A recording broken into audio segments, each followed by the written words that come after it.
Les amis, j'espère que vous allez bien.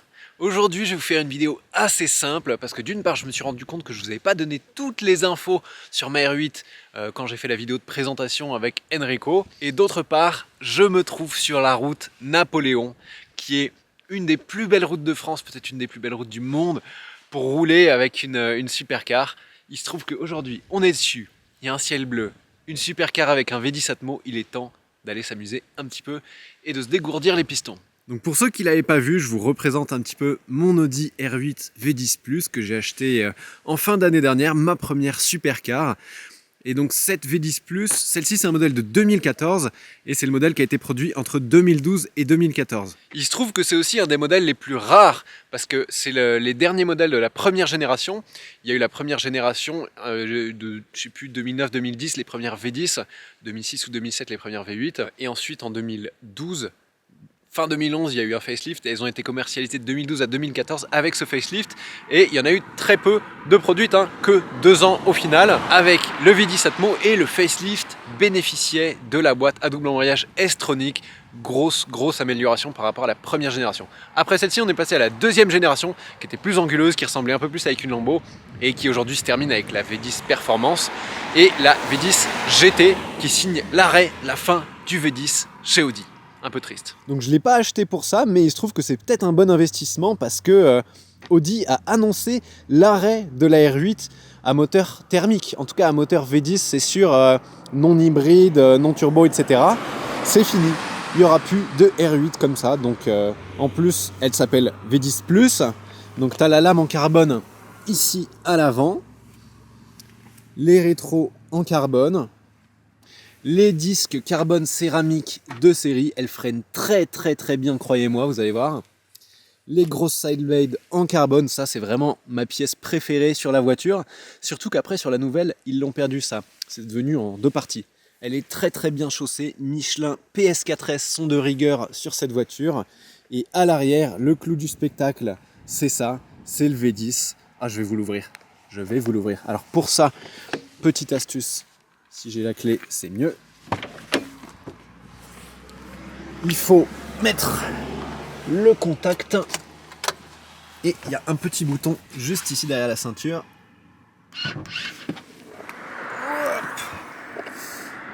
Regardez-moi cette baie moteur tout en carbone. Ça, c'était une option, je crois, même sur la V10 Plus.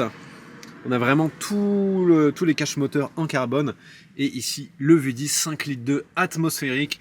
Peint en gris clair, gris métal, c'est vraiment très joli. Les petites inscriptions ici en alu, j'adore.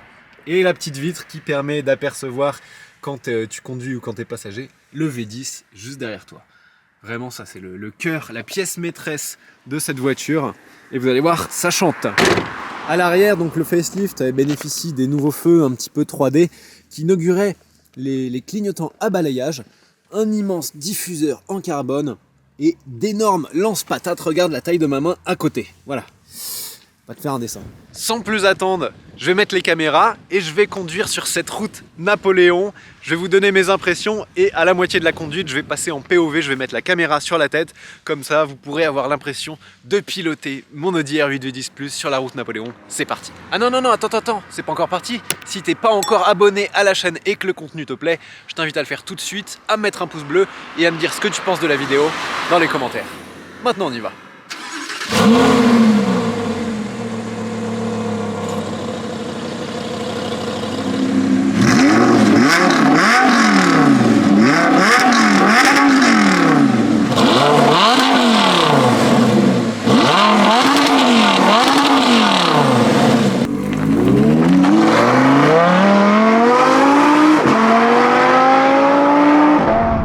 Première chose à faire quand on part avec cette voiture, ouvrir les valves, écoutez. Ah voilà. Deuxième chose à faire, on entrouvre les fenêtres parce que là il y a des petites falaises. Et troisième chose à faire, on va faire le mode sport parce que regardez en mode normal, si je rétrograde,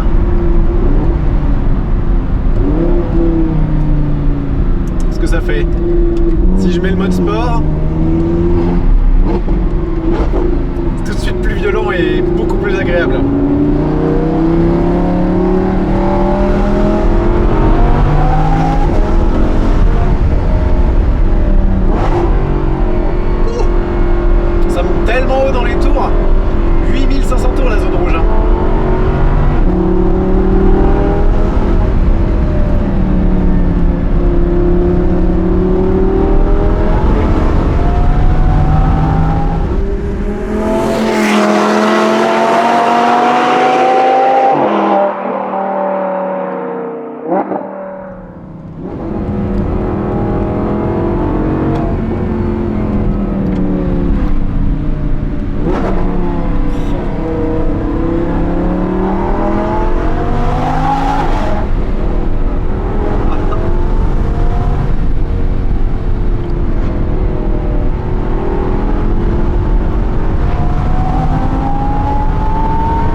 dégagé. On va se faire un petit 0 à 80.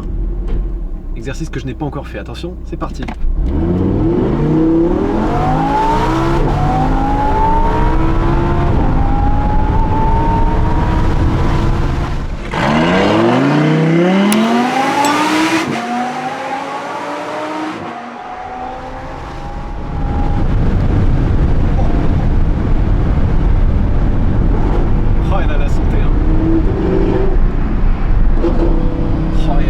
Il n'y a pas un muret, il y a une barrière, mais juste la barrière, exceptionnelle.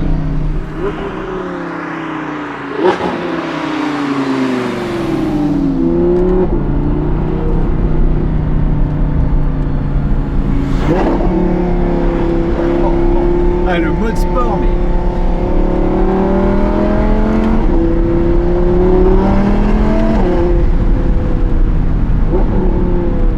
carbone céramique sont très rassurants, ils ont un bon mordant dès le début. C'est vraiment l'inverse de Ferrari. Ferrari, il faut taper très fort pour que ça freine.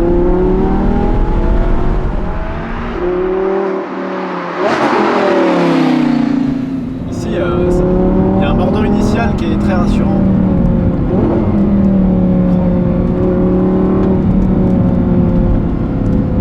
Le train avant, il tourne bien. Bonne inscription en virage.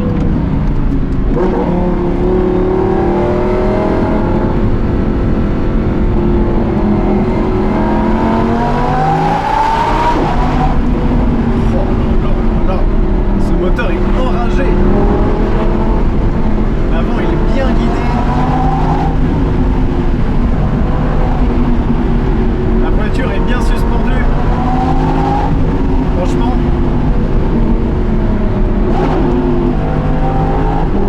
La seule chose pour moi qui trahit que c'est pas une moderne, c'est dans la direction, le fait qu'elle soit un peu plus démultipliée. C'est-à-dire que dans les virages, il faut mettre un petit peu plus de volant qu'aujourd'hui si tu achètes une Ferrari ou une McLaren ou une Porsche où tu fais ça, ça change d'angle comme un karting. Là, il faut mettre un petit peu plus de volant. Mais à part ça, la consistance est très bonne. C'est une direction hydraulique. À basse vitesse en ville, elle est un petit peu lourde. Tu vas pas tout manœuvrer d'une main comme ça. Il faut les deux mains et mettre un petit peu de force sur le volant. Mais dès que tu commences à mettre du rythme, la direction devient légère, elle est précise. T'as pas un ressenti incroyable comme sur une McLaren ou une Porsche, mais elle est très précise. L'inscription du train avant est très franche et surtout tu la places très bien. Tu la places vraiment très bien.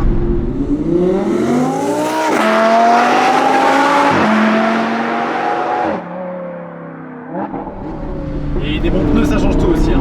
Les Michelin PS4S, ils font un très bon job. Bon, assez parlé. Je mets la caméra sur la tête et c'est vous qui pilotez.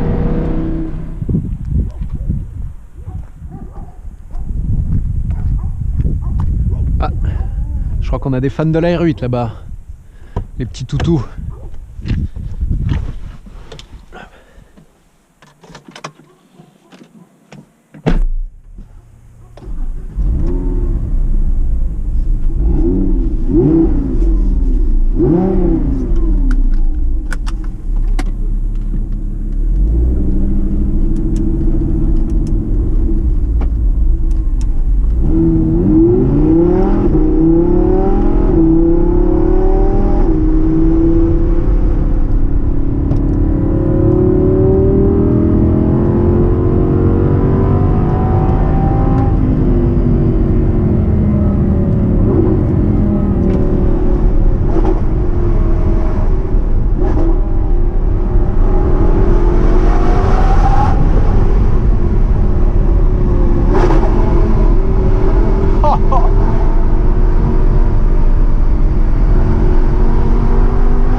les amis, j'espère que cette vidéo elle vous a plu. Abonnez-vous pour ne pas la louper et je vous dis à très bientôt pour cette prochaine vidéo.